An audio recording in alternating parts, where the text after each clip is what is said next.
চিত্রনায়িকা সাদিকা পারভিন পপির যে সিনেমাগুলো আর কখনোই মুক্তি পাবে না, সেই সিনেমাগুলো নিয়ে আমাদের এখনকার আয়োজন। So let's go to the main topic.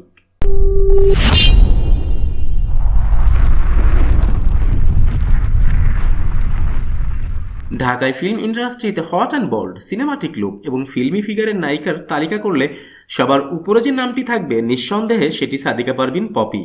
Poppy তার ফিল্মি ক্যারিয়ারে 200+ সিনেমায় অভিনয় করেছেন, পেয়েছেন 3টা জাতীয় চলচ্চিত্র পুরস্কারও।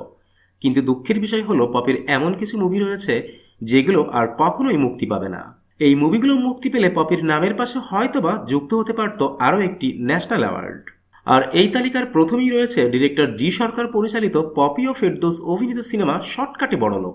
2013 সালে মুভির কিছু অংশের শুটিং শুরু হওয়ার পর বাকি অংশের শুটিং আটকে যায়, আর সেই যে থেমে গেল মুভির শুটিং শুরু হওয়ার আর কোনো নাম নেই। এরপরেই রয়েছে আদরের ভাই শিরোনামে আরেকটি মুভি।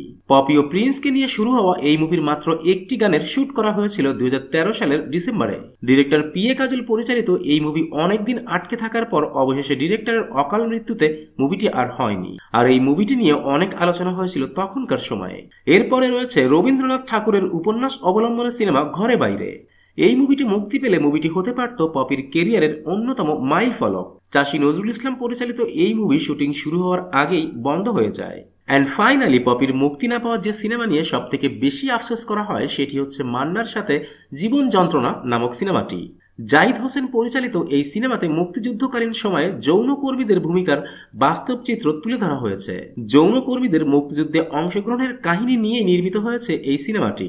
18 বছর আগে শুটিং শেষ হওয়া এই মুভি মান্নার মৃত্যুর 13 বছর পর 2017 সালে মুক্তি পাওয়ার কথা থাকলেও কোনো এক অজানা কারণে মুভিটির মুক্তি আটকে যায়, এবং পরবর্তীতে 2022 সালের 10ই মার্চে এই মুভি মুক্তি পাওয়ার কথা থাকলেও এই মুভিটি আর মুক্তি পায়নি। এবং এই মুভিটি আদৌ মুক্তি পাবে কি না সেটা নিয়ে এখন ভক্ত, দর্শক ও সিনেপাড়ায় রয়েছে বিশাল গুঞ্জন। That's it for today. আবারও দেখা হবে নতুন কোনো ভিডিওতে নতুন কোনো টপিক নিয়ে। Till then tata and bye bye. আর হ্যাঁ, প্লিজ সাবস্ক্রাইব করতে ভুলবেন না কিন্তু।